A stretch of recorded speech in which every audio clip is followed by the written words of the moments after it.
Assalamualaikum warahmatullahi wabarakatuh. Salam guru penggerak, Bapak Ibu dan rekan-rekan sekalian. Kita sekarang akan membahas mengenai kesepakatan dan keyakinan kelas. Kesepakatan kelas merupakan satu aturan yang disepakati oleh peserta didik, murid atau siswa kita yang berada dalam kelas. Kesepakatan yang menjadi kesepakatan kelas itu nanti akan menjadi aturan yang harus mereka laksanakan sesuai dengan tanggung jawab masing-masing dan dengan kesadaran dari diri sendiri. Nah, Bapak Ibu dan rekan-rekan sekalian, kesepakatan yang sudah dibuat yang pada akhirnya nanti menjadi aturan yang akan mereka laksanakan dari kesepakatan kelas yang sudah disepakati yang berisi hal-hal yang harus dilaksanakan oleh peserta didik yang bersumber dari mereka sendiri, pada akhirnya nanti menjadi satu aturan yang akan dijalankan oleh komunitas kelas, peserta didik, murid atau siswa kita. Saat kesepakatan kelas nanti dilaksanakan oleh peserta didik, murid atau siswa kita dengan konsekuen dan penuh tanggung jawab dan kesadaran, itulah yang akan menjadi atau kita kenal atau kita namakan menjadi keyakinan kelas. Apakah kesepakatan dan keyakinan kelas tersebut bisa kita wujudkan? Semoga dengan usaha keras kita semua. Untuk lebih memahami kesepakatan dan keyakinan kelas, silakan disimak ilustrasi berikut ini. Siap, berdoa, mulai.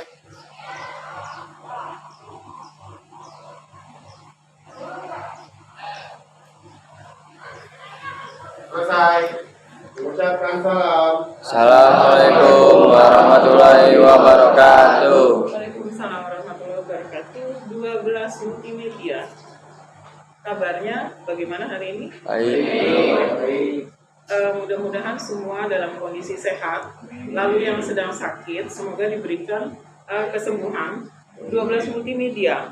Hari ini kita bersama-sama akan membuat yang namanya kesepakatan kelas. Kesepakatan kelas merupakan hal-hal yang kalian sepakati.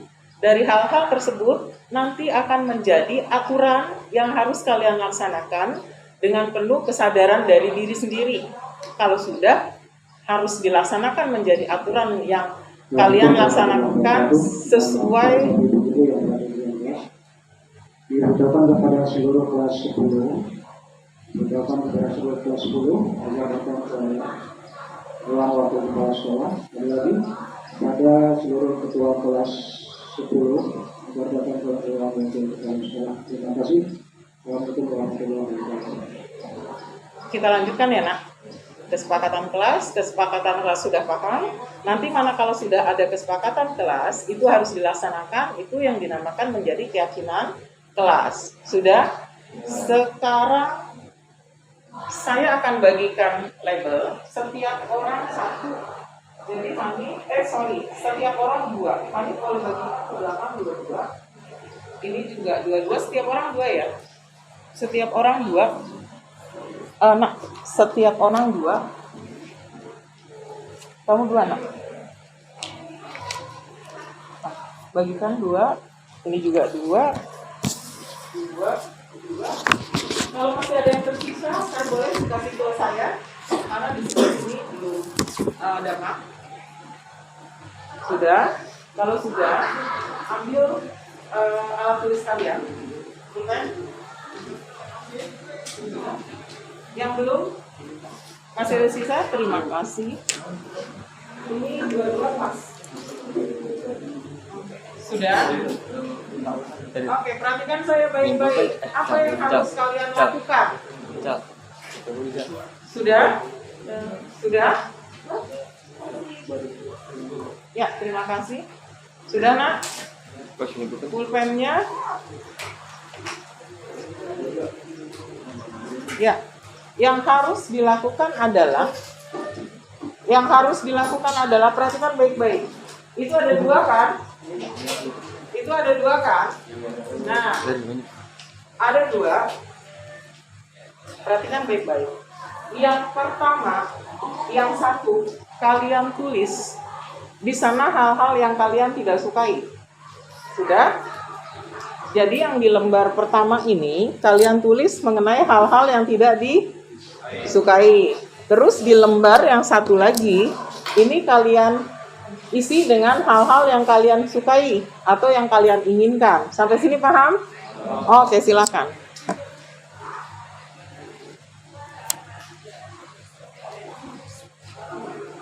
Silakan. Jadi ada dua ya, yang tidak disukai dan yang disukai. Gitu.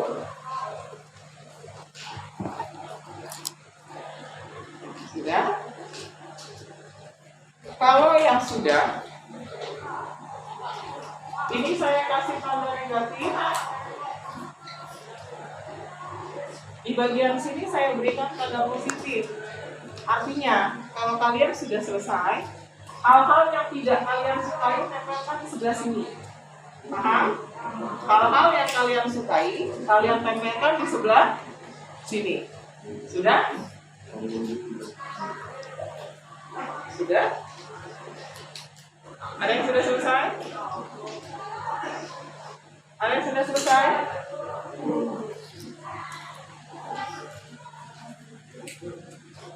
Sudah? Ayo silakan ditempelkan. Yang di sini yang tidak disukai, yang di sana yang disukai. Kalau yang sudah selesai langsung tempelkan saja.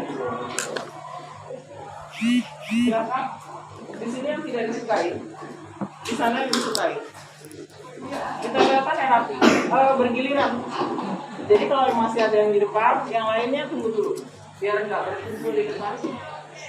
Nanti dulu, tunggu dulu kan, sampai yang di depan kembali ke tempat duduk gantian. Yang rapi lah.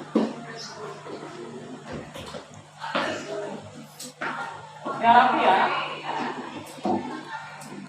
Nanti dulu lah gantian. Jadi kalau yang di depan kosong, baru nanti gantian ya. Tidak berkumpul. Nanti. Sudah? Silakan.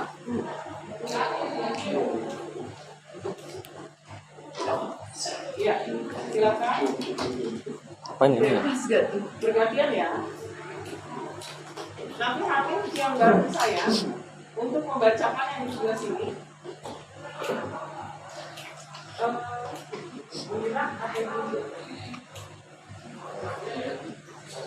Aditya, adik kan dari saya untuk membacakan di sebelah sana. Jangan berkumpul nak, mundur lagi nak. Nanti gantian.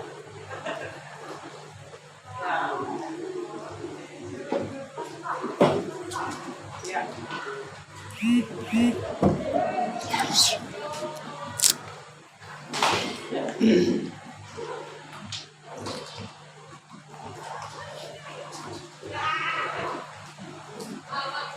Nanti dulu. Nah. Bergantian, kalau yang di depan sudah kosong baru maju.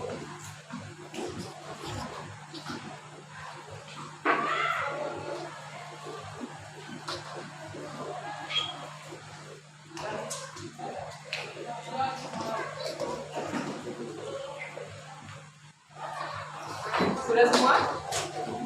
Belum? Ada yang belum? Ya, bergantian.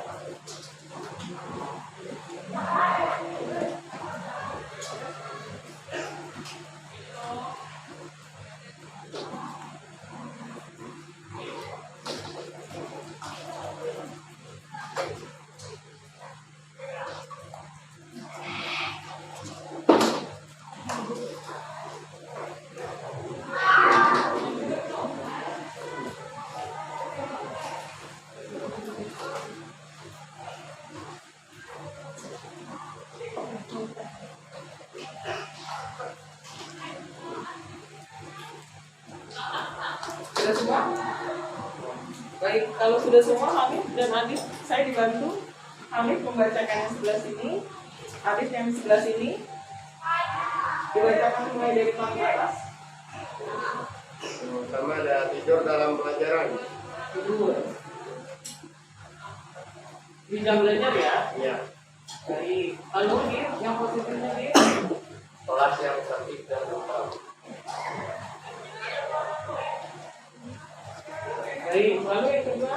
Matematika. Bawa pulpen di checklist yang sudah dibaca. Harus bawa pulpen. bawa pulpen. Yang sudah dibaca di checklist, jadi tidak terbuka. Matematika. Lalu yang positif.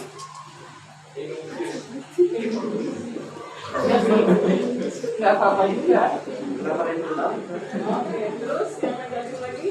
Dipaksa melakukan sesuatu. Dipaksa aja ya. Sepakat ya? Oke. Yang ketiga? Berselancar di internet.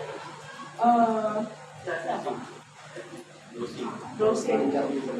Media sosial? Browsing menggunakan media sosial ya? Iya. Checklist sepakat nggak? Oke.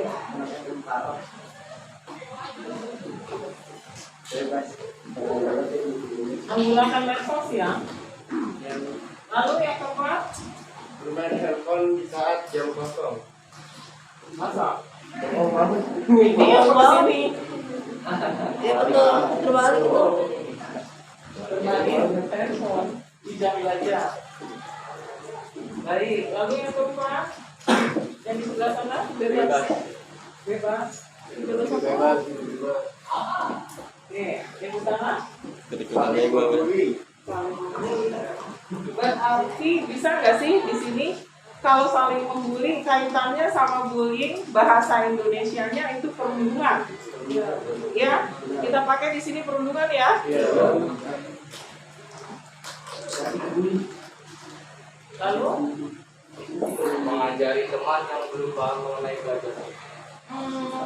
Nah, mengajari teman yang belum paham mengenai materi pelajaran, materi apapun, itu namanya tutor sebaya. Bisa kita ganti itu?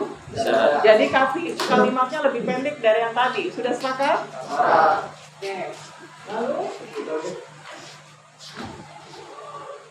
Kelas yang gaduh.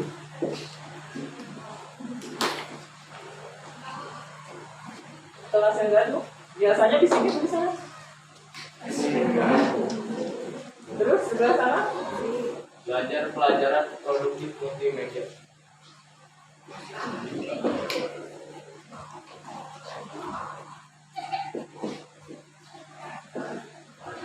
Oke, jadi sebelah sana? Lalu pada saat guru menjelaskan. Ini ya, hampir sama dengan yang tadi ya. Berarti kita pakai yang sini aja ya. Oke, terus yang sebelah sana? Berhumor bersama guru dan Kita pakai kalimatnya gimana? Supaya efektif, efisien, dan mudah. Maksudnya komunikatif. Apa tadi? berhumor bersama guru dan Berhumor bersama guru dan teman. Kalimat komunikatif yang enak apa? Bergurau bersama. Kalau bergurau itu situasinya bagaimana? Situasinya gimana? Santai iya, betul. Tapi terkait dengan kenyamanan. Nyaman nggak? Relatif sih. Karena ada orang yang suka humor, ada yang tidak. Itu berarti bisa kita pakai. Kalau sedang melakukan kegiatan itu, kalau kita bercanda itu situasinya pasti santai betul. Terus yang kedua gimana? Paling terbuka, nyaman sih relatif ya. Tapi paling tidak, sepakat nggak kalau kita pakai kata kondusif? Kondusif. Oke, kita pakai kata kondusif, sepakat? Oke. Kondusif di sini. Terus yang mana selanjutnya? buang sampah di kolong meja. Buang sampah di kolong meja. Sampah harusnya dibuang di mana? Berarti kalau itu dilakukan, buang sampahnya, kita pakai kalimat itu, sepakat? Baik.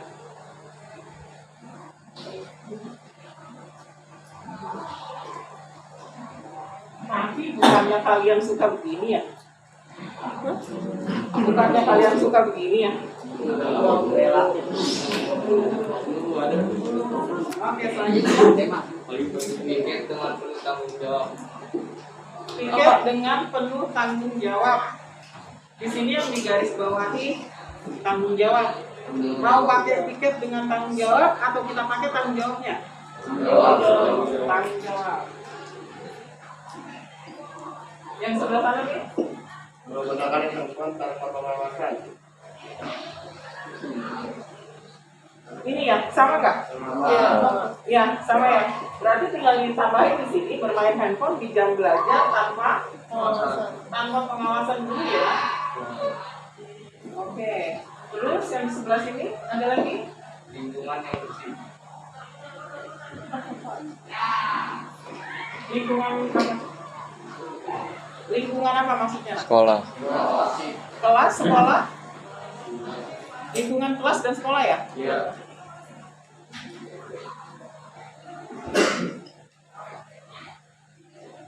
Yang di sana ada apa nih? Nanti kita lihat satu-satu. Terus nanti kalian harus bisa sepakati. Nanti yang mau jadi kesepakatan berkaitan sama poin-poin ini tuh apa? Sudah paham ya? Oke, apa lagi nih? Kelas yang kotor. Kelas yang kotor. Ini ada relevansi nggak ke sebelah sini di nomor 9? Iya, ada relevansinya ya? Oke, selanjutnya nih. Kelas yang berantakan. Kelas berantakan. Oke, terus apa lagi di sebelah sana? Bersihkan masing-masing. Bersihkan masing-masing. Bersihkan masing-masing untuk sementara bisa kita skip nggak? Di skip dulu ya. Oke, selanjutnya. Tapi kamu checklist juga. Lalu? Selanjutnya adalah membersihkan kelas, tidak berisik, tidak kabur ketika piket kelas.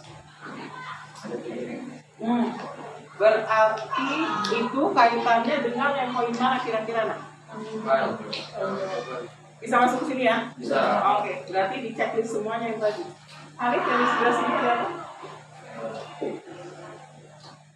Banyak yang keluar kelas tanpa izin guru.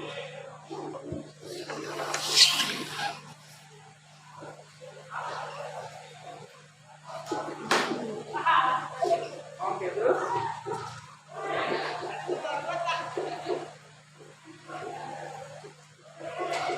Oke, yang di sebelah sana ada apa? Bebas juga. Terus selain itu? Nilai yang Nilai. Terus apa lagi? Apa lagi? jika kelas aktif sudah diatur rapi dan Persib ya? Sudah belum? Oke. Terus apa lagi? pembelajaran di luar ruangan.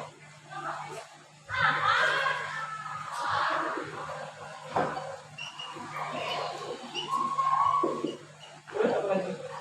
Saat belajar pelajaran kejurusan atau pelajaran produksi. Kayaknya udah deh tadi. Udah? Berarti udah semua? Apa lagi? Di sini ada pelajaran apa lagi? Kritik pada saat ujian sekolah. Ada di sini nggak lah? Berisik. Gaduh. Berarti bisa dicek di situ. Oke, apa lagi? Guru yang terlalu mengatur. Guru yang terlalu mengatur. Terus? Bikin kesal seseorang. Oke. Terus? Motif sebenarnya sama semua tuh. Oke, di sebelah sana udah nggak ada lagi? Udah nggak ada lagi? Hampir sama. Oke, kalau udah hampir sama, sepakat ini ya, yang diinventarisir ya. Baik, perhatikan saya baik-baik. Udah? Oke, boleh kembali ke tempat duduk. Terima kasih Hanif dan Hadir. 12 multimedia. Kita lihat sekarang. Ini yang jadi kesepakatan kelas kita nanti. Kesepakatan 11.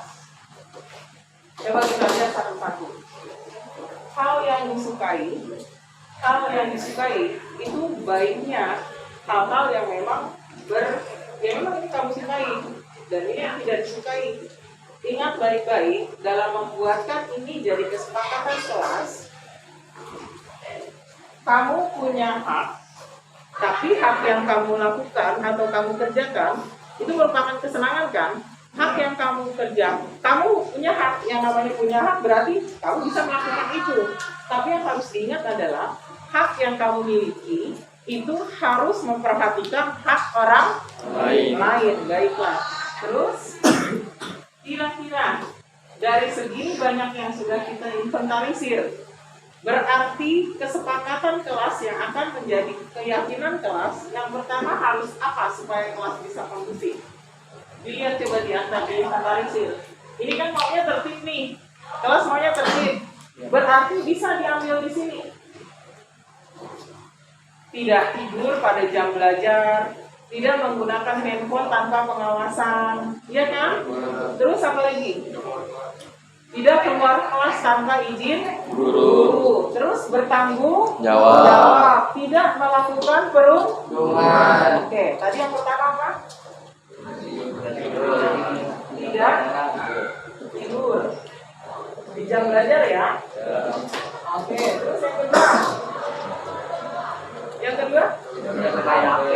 Oke, tidak main HP di jam belajar juga. Terus yang ketiga, tidak keluar kelas saat jam belajar tanpa izin guru. Oke, selanjutnya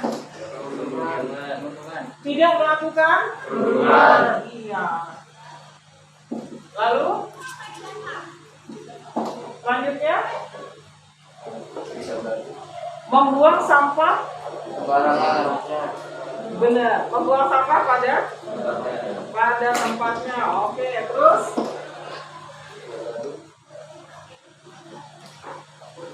tidak gaduh, betul, boleh. Tapi sepakat enggak? Yang lain sepakat? Oke, apa lagi? Apa lagi nah? Tidak mengotori kelas. Tidak mengotori kelas, sudah ada di sini? Oke, menjaga kebersihan. Sepakat kalimatnya seperti itu? Oke, menjaga kebersihan. Dan satu lagi, apa kira-kira? Oke. Tertib boleh, tertib berarti kalau tertib mentaati aturan. Dan supaya bisa semuanya berjalan baik, harus ada ini. Mana tadi? Ini. Iya. Terus kalimatnya jadi gimana? Bertanggung jawab. Bertanggung jawab saja ya. Di sini berarti asumsinya bertanggung jawabnya semua untuk hal-hal yang bersifat positif. Bertanggung jawab. 12 multimedia. Kamu sudah punya kesepakatan kelas. Kesepakatan kelas. Ini yang tadi kita inventarisir berdasarkan hal-hal yang tadi kalian tuliskan. Sepakatkah dengan kesepakatan kelas kalian? Sepakat? Oke, kalau sepakat, maka ini mohon dilaksanakan dengan penuh tanggung jawab. Baik, 12 multimedia. Terima kasih hari ini sudah membuat kesepakatan kelas yang akan jadi keyakinan kelas. Semoga kelas multimedia, khususnya kelas 12 multimedia, bisa lebih baik dari hari ke hari. Sehat selalu, sampai bertemu lagi di lain kesempatan. Terima kasih. Wassalamualaikum warahmatullahi wabarakatuh dan selamat pagi. Waalaikumsalam warahmatullahi wabarakatuh. Assalamualaikum warahmatullahi wabarakatuh. Bapak Ibu, saya akan coba untuk mendiskriminasikan mengenai budaya positif. Budaya positif di sini mudah-mudahan setelah saya jelaskan dapat diimplementasikan di sekolah.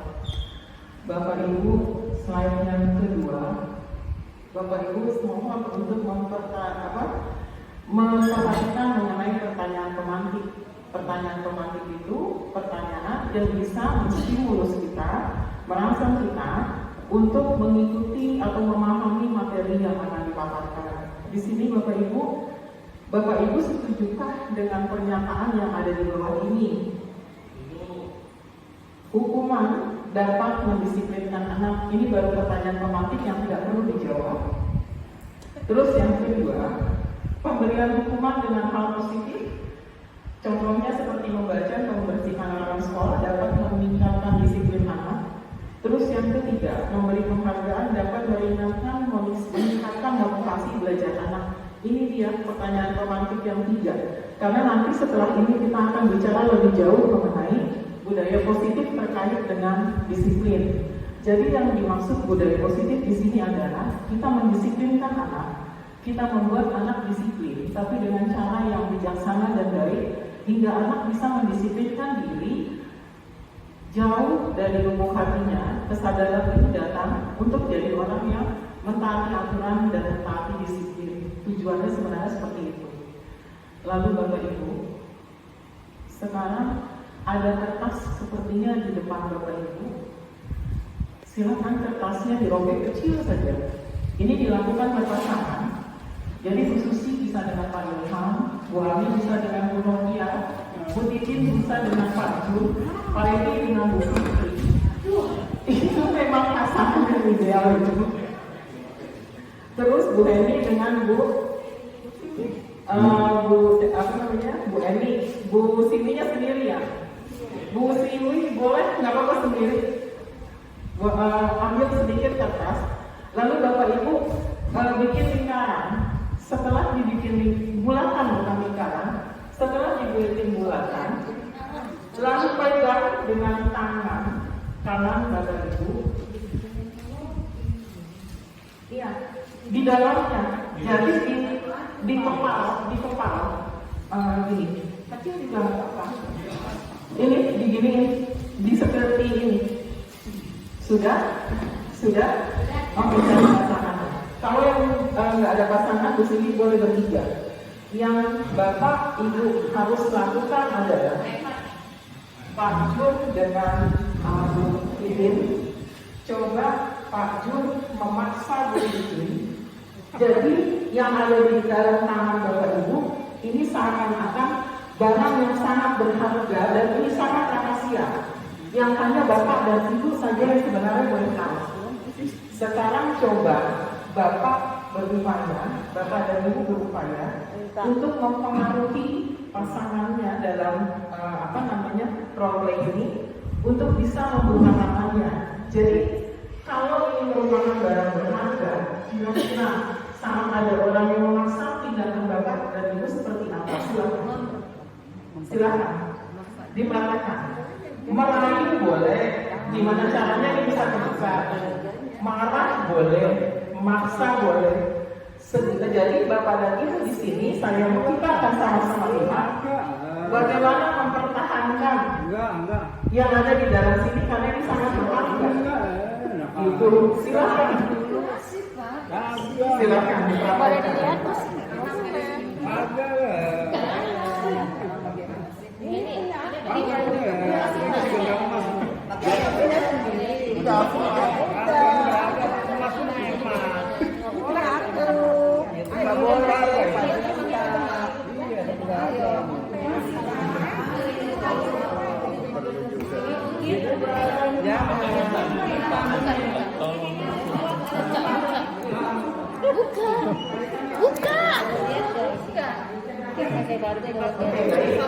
Sudah? Oke, sudah. Sekarang Pak Edi, silakan Pak Edi. Bagaimana Pak Edi? Bisakah Bu Fitri mempengaruhi Pak Edi untuk membuka kepala tangan, dan bisakah Bu Fitri juga membuka kepala tangan untuk memperlihatkan apa yang ada isi yang di dalam kepalanya?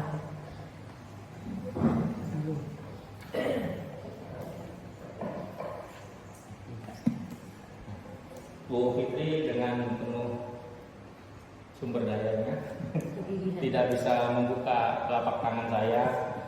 Jadi untuk kali ini saya berhasil untuk mempertahankan yang menurut saya berharga, karena kemampuan Bu Fitri belum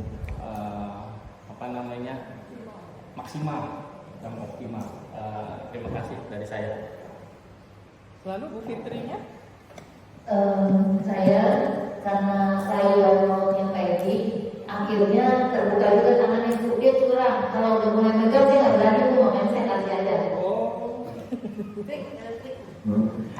Terima kasih untuk boleh tangan. Lalu untuk Bu Eni yang ketiga silakan. Kalau saya untuk Bu Eni, saya udah berusaha menguranginya, tetapi dia tetap mempertahankan yang berdamai. Sama Bu Heni juga. Mungkin rayanya kurang. Untuk Pak Ilham dan Bu Susi, silakan. Ya, terima kasih. Kalau untuk saya tadi sudah memahami Pak Ilham, tapi Pak Ilham betul bahwa ini barang berharga yang tidak boleh dipindah tangankan, sehingga akhirnya saya tidak dapat mengambilnya. Jadi barang tadi tetap berada di tangan Pak Ilham. Terima kasih. Terima kasih Bu Susi, silakan Bu Ani dan Bu Novia. Ya, terima kasih.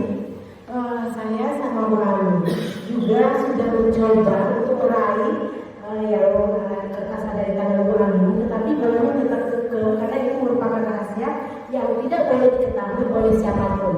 Dan saya coba untuk meraih tetap tidak bisa. Oke, itu saja. Terima kasih Bu Novia, Bu Titin dengan Pak Jo. Sama Pak John juga tidak mau membuka tangannya untuk memperlihatkan apa yang ada di genggamannya. Tapi saya juga nggak mau kalah, saya juga nggak boleh karena sama-sama kita sudah punya. Jadi sama-sama mempertahankan apa yang sudah di tangan kita. Itu Pak. Ya. Terima kasih Bapak Ibu, boleh tepuk tangan buat Bapak Ibu. Bapak Ibu, rekan-rekan saya yang hebat, makna dari apa yang barusan kita lakukan adalah jadi kertas yang Bapak Ibu bikin jadi bulanan. Ini begitu Bapak Ibu pegang. Ini sesuatu yang sangat berharga. Ini merupakan hal yang sebenarnya harus Bapak Ibu jaga dengan sebaik-baiknya. Ini bentuk dari hal yang paling mendasar yang memang harus Bapak Ibu pertahankan. Secara umum, kalau tadi di persentase, tadi hanya bukit yang akhirnya bisa dengan setelah dirayu dengan oleh Pak Edi bisa membuka tangannya. Tapi sebagian besar Bapak Ibu itu mempertahankan apa yang ada di dalam kepala tangannya. Intinya sebetulnya keyakinan yang kita miliki terkait di sini berhubungan dengan budaya positif yang nanti kita keluarkan ke anak. Itu merupakan hal dasar yang sebetulnya ada di dalam diri dari anak-anak kita. Seperti itu. Jadi hal-hal prinsip itu memang harus selalu kita pertahankan, itu yang harus kita tanamkan kepada anak-anak. Tapi di sini kita dipesankan kalau untuk menularkan budaya positif, tidak lagi kita boleh, paling tidak kita berproses untuk mengurangi hal-hal yang biasa kita lakukan dengan nada tingginya kita kurangi sedikit-sedikit. Kalau bisa, nanti anak-anak bisa, kalau kita bayangkan sih, sekolah ini nanti bisa jadi taman yang baik untuk anak-anak bertumbuh dan berkembang di sini dengan budaya positif yang multidisiplin yang mereka punya, tapi dengan cara yang sangat wise yang kita terapkan sama mereka. Kurang lebih itu. Konten atau isinya adalah manakala itu jadi satu keyakinan, kita harus tanamkan pada anak dan diri kita keyakinan yang berkaitan dengan hal positif. Kalau itu harus selalu kita pertahankan. Bapak Ibu, di sini yang harus saya designasikan adalah terkait disiplin positif dan nilai-nilai kebajikan universal. Nilai-nilai kebajikan universal maksudnya adalah nilai-nilai baik yang diakui secara umum, jujur, rendah hati, bukan rendah diri ya. Dan hal-hal baik lain itu nilai yang berlaku secara umum, tidak memandang tidak terkait dengan saran. Terus di sini nanti ada teori motivasi, hukuman dan penghargaan. Ini tadi yang sudah saya sempat singgung sedikit sebelum kita mulai diskusi. Metode restitusi, ada keyakinan kelas, kebutuhan dasar manusia dan dunia berkualitas.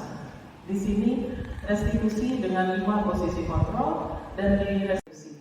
Bapak Ibu, ini dia disiplin positif dan nilai-nilai kebajikan universal yang paling tidak sama-sama oleh kebajikan universal, terus makna disiplin dan lain sebagainya. Ini bisa kita pahami perlahan. Pada intinya dengan disiplin positif kita bisa mengarahkan anak-anak ujungnya bisa menjadi atau terwujud profil pelajar Pancasila. Ini makna disiplin secara literasinya, secara bacaan masuk ke teori motivasi. Motivasi itu ada motivasi internal dan eksternal. Internal dari dalam diri, eksternal dari luar diri. Saya mau contohin deh, Pak Edi lagi.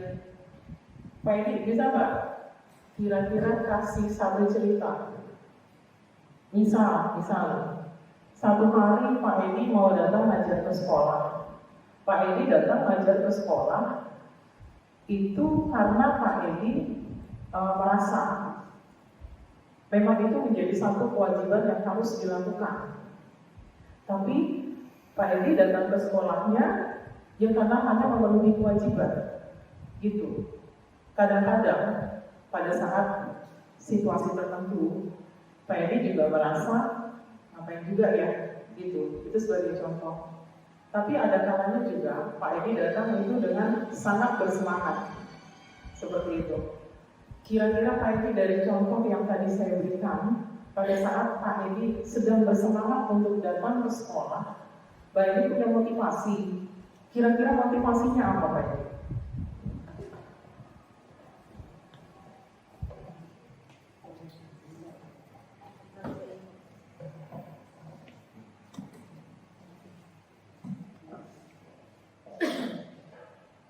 Untuk motivasi kedatangan di sekolah, yang pertama kita mencoba untuk memberikan yang terbaik pada hari itu.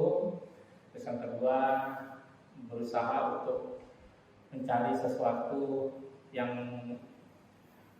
bisa meningkatkan motivasi hidup kita, dan yang lebih utama kita mencoba untuk beribadah supaya menjadi orang yang lebih baik. Terima kasih. Bisa tepuk tangan buat saya. Sambil kita analisa jawabannya ya. Kalau Pak Ilham?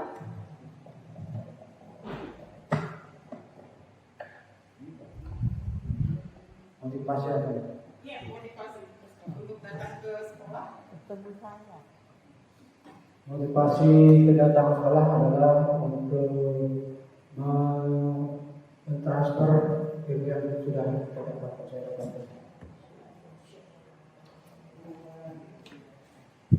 Luar biasa ya, Bapak-bapak sama kita ya. Bapak Ibu, dari yang tadi Pak Ilham sama Pak Edi sampaikan, kira-kira motivasi beliau-beliau ini timbulnya dari diri sendiri atau dari pengaruh orang lain? Diri sendiri. Nah, itu yang dimaksud dengan motivasi intrinsik. Mudah-mudahan akan tetap seperti itu. Tapi manakala Pak Edi datang ke sekolah karena ingin bertemu Pak Jun dan Pak Ilham, berarti motivasinya bukan motivasi dari dalam diri. Motivasinya itu merupakan motivasi yang timbul dari luar diri atau motivasi ekstrinsik. Sampai sini bisa dipahami ya? Ya, terima kasih Bapak-bapak Ibu dan Bapak Ibu hebat. Yang selanjutnya ini ya. Ini Pak Ilham, kalau kita mau bikin aturan, kebetulan Pak Ilham mau ngasih, terus kita dapat penghargaan. Dapat penghargaan itu biasanya dikasih kado sama gurunya atau dapat sertifikat. Dari situ saya minta Bapak Ibu membayangkan hadiah yang diberikan itu kira-kira berpengaruh apa sama Bapak Ibu? Silakan Bu Ani.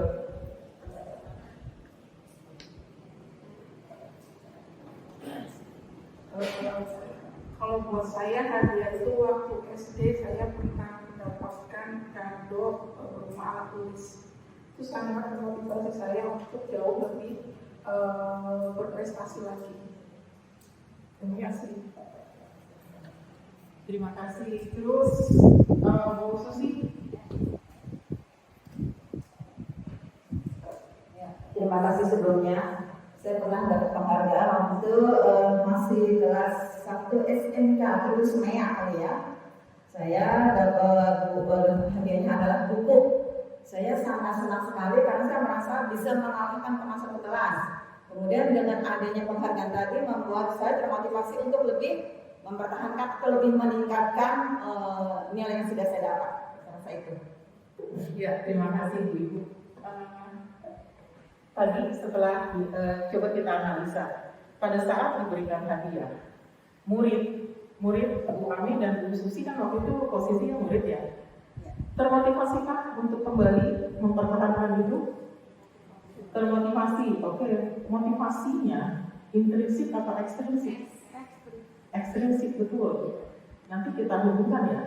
Karena baiknya motivasi itu adalah motivasi yang timbul dari dalam diri. Terus kita saat kita dapatkan dia, ada nggak sih beban buat kita? Ada nggak? Waktu itu kita jadi yang terbaik, dapatkan dia. Ada beban nggak? Pada saat semester berikutnya kita turun, itu kan akan bikin kita merasa banyak hal, down dan lain sebagainya.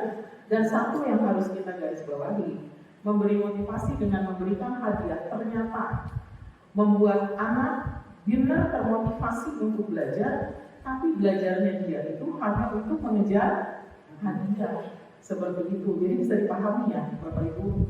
Baik, jadi pemberian hadiah atau penghargaan ternyata tidak selalu membuat anak atau murid nanti bisa mengejar prestasi karena benar-benar ingin berprestasi, tapi memang fokusnya gimana caranya supaya dapat hadiah, seperti itu. Jadi ini juga hal yang baru saya pahami setelah mendapatkan materi-materi di program ini. Ini Bapak Ibu, Pak Ilham yang harus kita pada dasar yang siswa anak ini perasaan dan bisa jadi menjadi gangguan psikologis bagi anak. Kenapa saya stressin ke Pak Ilham? Karena beliau di Wakasis, jadi mungkin ini nanti bisa juga buat masukan kita bersama pada saat kita nanti merevisi aturan dan tata tertib. Terus konsekuensi itu memang sesuatu yang harus terjadi. Artinya sudah ada aturan, sudah tahu hukumannya, itu yang namanya konsekuensi. Hukuman pada prinsipnya adalah yang dijatuhkan pada murid sekonyong-konyong atau tiba-tiba. Contoh nih, anak terlambat. Coba sini, coba lihat berapa menit. Nadanya itu selalu begitu, nadanya tinggi, terlambat 15 menit. Oke, Sabtu Selasa. Sabtu Selasa ada nggak Pak Ilham di peraturan kita? Menyapu Selasa ada nggak di peraturan? Nggak ada kan? Nggak ada. Itu yang namanya hukuman Bapak Ibu. Jadi itu dijatuhkan pada murid, tapi dengan sekonyong-konyong, tidak adanya kesepakatan di dalam aturan yang di buku poin. Itu dilakukan manakala anak melakukan pelanggaran dan diputuskan secara spontan. Gitu. Dan spontan itu secara fisik sudah pasti berpengaruh karena anak lemah nanti dan lain sebagainya. Gitu. Jadi pemahaman kita memang harus kita samakan persepsinya. Saya pun memahami ini setelah diajarkan oleh fasilitator dan instruktur terkait mengenai hukuman dan konsekuensi.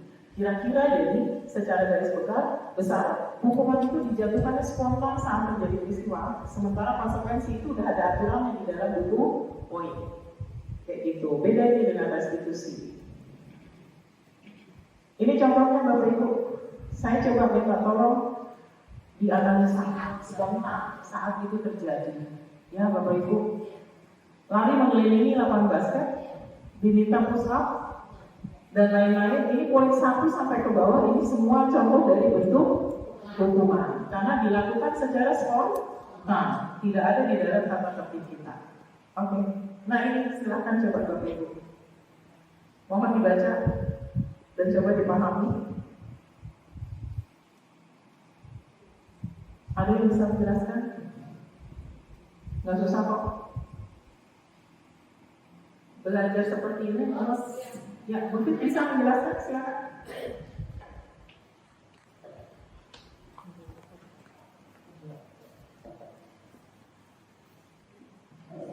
Saya coba mengenalkan cerita daripada restitusi.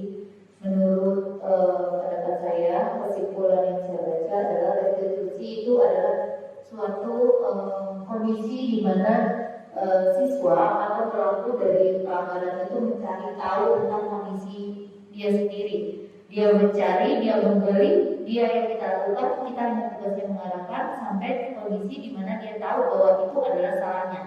Sehingga dia berusaha dengan dirinya dia sendiri juga dia berusaha untuk mencari jalan keluar atau kalau saya melakukan ini akibatnya ini. Dia mencari tahu pada dirinya sendiri sehingga ketika dia terjun ke dalam kelompoknya, dia sudah tahu dia harus seperti apa. Itu. Ya, terima kasih Bu Fit.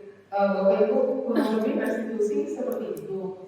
Jadi dalam restitusi itu ada aturan juga. Cuma aturannya itu kita ambil dari kesepakatan kelas. Namanya kesepakatan kelas ya. Walaupun sekolah itu namanya kesepakatan kelas gitu.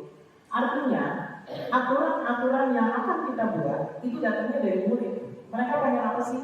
Hal yang mereka nggak sukai apa, yang disukai apa? Dari situ kita internalisir menjadi satu kesepakatan kelas. Jadi nanti kita bikin, oh berarti sekolah tidak boleh terlambat. Terus yang kedua, anak-anak harus mentaati tata tertib dan lain sebagainya. Terus sampai ke bawah. Tapi itu datangnya semua idenya dari anak. Kita menggiring dan mengarahkan, tidak lepas. Kita menggiring dan mengarahkan. Itu yang namanya kesepakatan kelas. Restitusi tadi yang seperti Bu Fit sampaikan, terima kasih. Kurang lebih seperti itu. Jadi anak itu kita gali, kita dorong untuk sadar akan kesalahan yang sudah dibuat. Setelah itu anak akhirnya bisa memperbaiki kesalahannya sesuai dengan kesepakatan kelas yang telah dibuat. Gitu. Jadi kalau mudah-mudahan bisa diterapkan dan anak-anak mudah-mudahan bisa lebih anak-anaknya juga bisa lebih santun mudah-mudahan dengan hal yang telah kita lakukan. Harapannya seperti itu Bapak Ibu. Terus ini ciri restitusi. Solution. Jadi dari A kita tahu apa yang kita ingin, tapi mereka harus sepakat. Ini harus dijalankan dan kalau ada yang dilanggar, boleh sepakat. Harus apa yang dilakukan? Seperti itu. Kurang lebih paham ya Bapak Ibu. Ini dia budaya positif keyakinan kelas. Tadi sudah saya bahas juga. Ini ciri-ciri keyakinan kelas. Secara prinsip merupakan kalau kamu mau kesempurnaan, ada hal yang harus kalau terjadi pelanggaran, ada hal yang harus kamu bisa bertanggung jawabkan seperti itu. Kalau peraturan itu kita yang bikin semua. Begini, ini loh pelanggaran terlambat 15 menit kita kasih poin 20 dan lain sebagainya. Itu peraturan. Ini tadi yang saya bilang segitiga restitusi Bapak Ibu. Ini hal baru memang. Sesuatu yang tidak lama dengan itu tuh kan pertanyaan kita untuk menggali. Tapi nada kita nggak boleh tinggi. Diajarannya seperti itu. Nanti anaknya akan bilang, iya Ibu, kemarin saya melakukan ini. Terus akan kita sambut. Kamu sudah melakukan hal yang tidak benar, tidak apa-apa sih, karena semua orang juga pernah melakukan kesalahan. Gitu. Ini menstabilkan identitas. Setelah itu validasi tindakan salah, tadi pada saat anak menjawab, iya Ibu, kita melakukan yang hal-hal seperti ini, disebutkan kesalahannya. Setelah itu, ini dia guru kita akan tanya, setelah itu apa ya yang akan kamu lakukan? Jadi kita menggiring terus sampai si anak itu yang akan menggali dirinya sendiri, kesalahannya sendiri, sampai dia sadar kalau itu salah. Dan dia harus menyepakati kesepakatan kelas. Jadi dia tahu dia salah, setelah kita giring, dia juga sendiri yang akan mencari solusi untuk perbaikan. Seperti itu. Ini sih segitiga restitusi besar di dalam Tuhan dan Sang dan Pak Edi, saya benar-benar aneh. Itu sih dilakukan semata-mata untuk mendapatkan perhatian, sebenarnya seperti itu. Terus kebutuhan akan penguasaan. Sebenarnya orang akan merasa semua itu secara kodrati. Orang akan merasa senang kalau orang di sekelilingnya itu berhasil dipengaruhi. Itu maksudnya dengan kebutuhan penguasaan. Kesenangan ini terkait dengan hobi. Jadi saya sukanya misalnya lihat-lihat jalan-jalan di toko, lihat-lihat aja. Misal, itu merupakan kesenangan. Gitu. Misalnya lewat ke toko apalah, ke toko perhiasan. Dengan melihat aja senang, jadi kesenangan. Pak Jum senangnya misalnya lihat batu cincin. Paling libur dia datang ke rawa bunga. Sampai hafal penjualnya dari blok ujung sampai blok ujung. Itu kesenangan. Kebebasan di sini maksudnya Pak Jum senang batu cincin. Pak Jum diperbolehkan oleh istrinya, Bu Ina, untuk membeli batu cincin sebanyak-banyaknya. Gitu. Dan Pak Jun diperkenankan juga oleh istrinya pergi dengan siapa aja yang sehobi. Itu kebebasan. Kurang lebih seperti itu. Ini dia Bapak Ibu teorinya yang terpaksa kita giring untuk melaksanakan disiplin secara positif, bukan berdasarkan atas hukuman, tapi berdasarkan atas keyakinan kelas yang dasarnya adalah kesepakatan kelas. Demikian Bapak Ibu sedikit yang bisa saya sampaikan. Ini contoh untuk melakukan metode restitusinya. Saya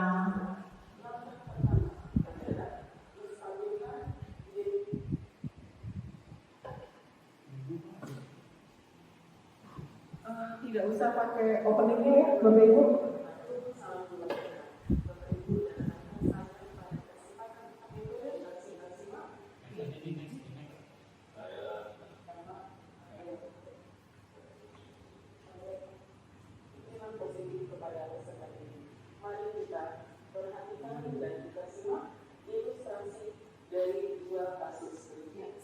Bapak Ibu disimak ilustrasinya. Di peradaban di sini itu sudah divalidasi oleh fasilitator dan itu sudah dinilai sesuai dengan penerapan metode restitusi.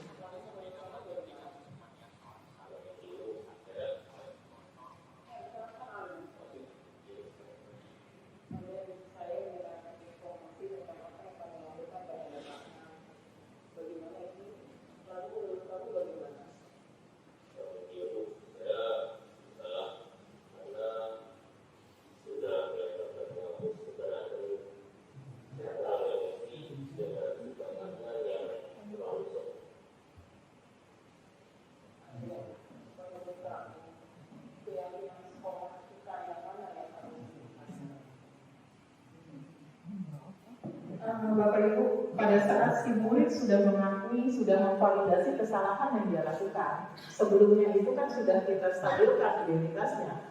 Iya, kamu bikin ini, tapi kita sadarkan nggak apa-apa, karena semua orang belum pernah bikin salah gitu kan. Nah setelah itu, si anak setelah mengetahui kesalahannya, maka kita gali terus. Kalau gitu, keyakinan kelas mana yang kamu belum penuhi? Jadi di si murid kita giring untuk memikirkan dari aturan berdasarkan kesepakatan kelas mana yang dia langgar. Kurang lebih seperti itu Bapak Ibu. Kalau sudah, nanti si anak akan mendapatkan solusinya seperti ini.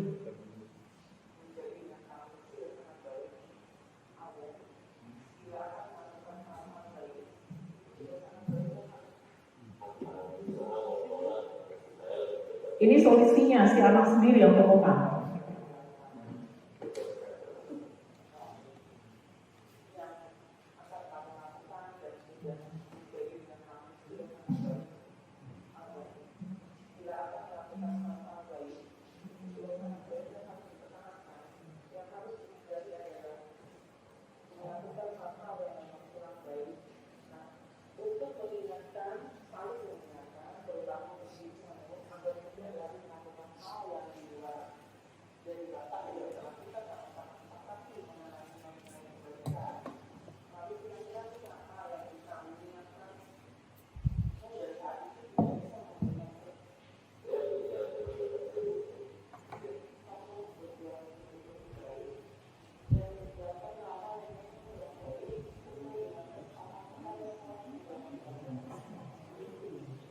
Silakan dipahami closingnya Bapak Ibu. Ya, pada closingnya dari awal sampai ke akhir kita tidak menggunakan nada-nada tinggi. Jadi gesturnya dan suaranya persis yang seperti diperagakan di video ini. Itu yang harus kita lakukan. Di akhirnya, setelah selesai conversation kita dengan si murid tersebut, kita persilahkan anak untuk kembali ke kelas karena sudah kita sepakati apa yang dia lakukan itu akan diperbaiki. Dan nada kita dari awal sampai akhir itu memang tidak direkomendasikan untuk tinggi seperti itu. Demikian dari saya. Silakan kalau ada pertanyaan Bapak Ibu. Terima kasih. Silakan Bu Fitri. Pak Ibu, silakan Pak Bu Fitri dulu.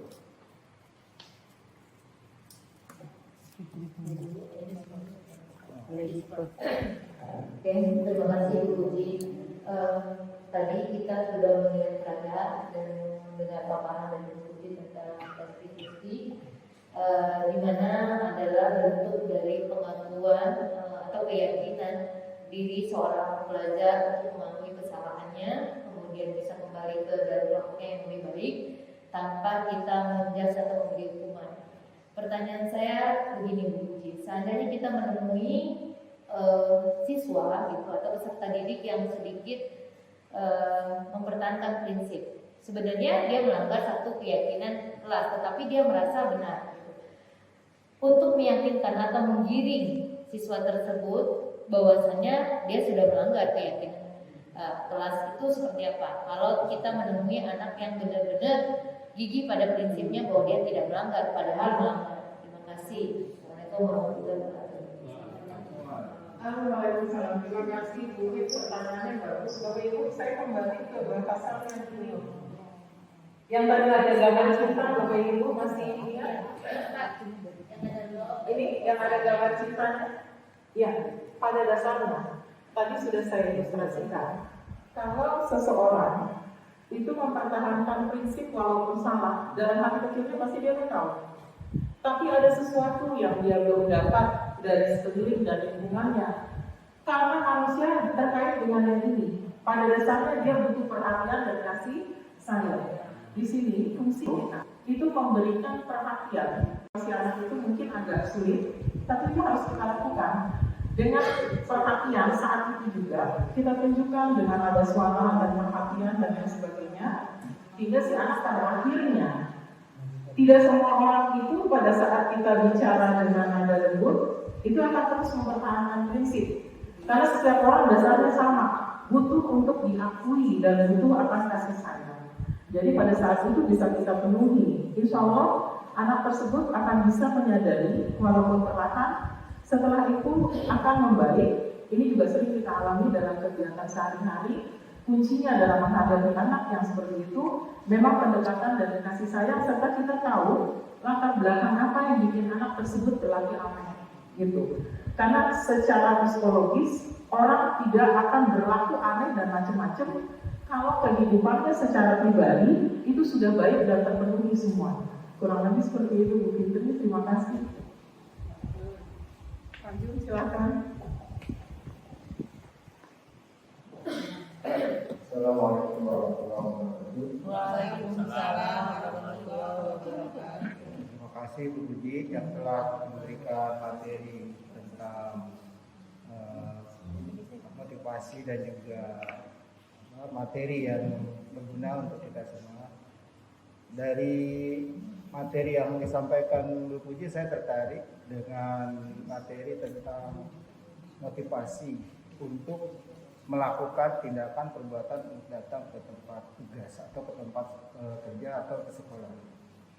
Yang perlu kita diskusikan lebih lanjut adalah mana yang lebih dominan kita perbaiki,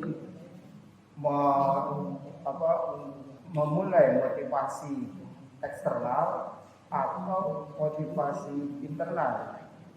Karena kalau dari individu mungkin setiap orang kan tidak sama, sedangkan institusi atau sekolah itu kita atau banyak orang yang tentu motivasinya akan berbeda-beda.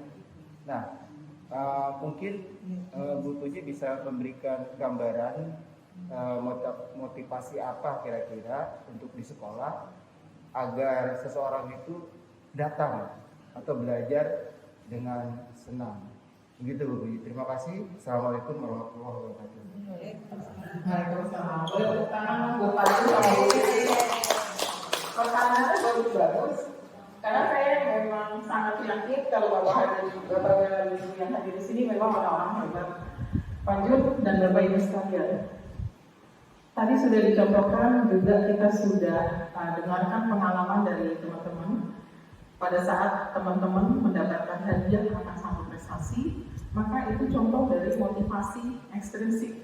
Motivasi yang timbulnya dari luar, dari dalam diri. Pak Jun, yang paling bagus itu motivasi intrinsik, motivasi yang timbul dari dalam diri. Berarti kita harus bareng-bareng memotivasi anak agar timbul kesadaran dari dalam dirinya untuk mentaati apa yang sudah kita sepakati. Jadi di sekolah juga harus diciptakan suasana yang aman, nyaman, dan kondusif, serta kita saling percaya antara guru dengan anak. Itu yang paling penting, apalagi antara guru dengan guru. Kita sebagai guru juga harus solid, karena kita di sini bekerja untuk memajukan anak, dan profesi guru itu merupakan profesi garda terdepan. Kita merupakan ukuran moral buat orang-orang di luar sana, gitu. Jadi Pak Ibu menciptakan kesepakatan kelas dan anak digiring untuk kesepakatan kelas itu bisa menjadi keyakinan kelas yang harus dikerjakan berdasarkan atas kemauan dari diri sendiri. Jadi mau tidak mau kita harus bekerja keras untuk menciptakan suasana pembelajaran yang aman, nyaman, menyenangkan, dan adanya prinsip saling percaya. Kita harus tumbuhkan itu antara murid dan antara guru dengan murid. Karena kalau situasi sudah aman dan nyaman, semua akan enak dan segala sesuatunya bisa berjalan dengan baik. Kurang lebih seperti itu Pak Jan. Terima kasih Bapak Ibu. Mohon maaf atas sedikit hal yang bisa saya sampaikan. Mudah-mudahan bisa bermanfaat dan mudah-mudahan sekolah kita bisa menjadi sekolah yang lebih baik dan lebih maju. Mudah-mudahan kita semua juga selalu berpikir positif untuk datang ke tempat kerja dengan motivasi internal atau intrinsik untuk memajukan peserta didik atau murid kita. Terima kasih. Sampai ketemu di lain kesempatan, Bapak Ibu hebat. Terima kasih. Wassalamualaikum warahmatullahi wabarakatuh. Salam guru penggerak, Bapak Ibu dan rekan-rekan sekalian. Setelah melihat ilustrasi yang ditampilkan, kita akan semakin paham apakah yang dimaksud dengan kesepakatan kelas, apakah yang dimaksud dengan keyakinan kelas. Pada prinsipnya, kesepakatan kelas itu merupakan hal-hal yang disepakati oleh kelas mengenai hal-hal yang akan dilaksanakan oleh mereka yang akan menjadi aturan di kelas tersebut. Pada saat hal-hal yang telah disepakati tersebut akan menjadi aturan yang harus dilaksanakan dengan penuh tanggung jawab dan kesadaran, itulah yang nanti akan dinamakan dengan keyakinan kelas. Terima kasih, salam guru penggerak dan sukses selalu.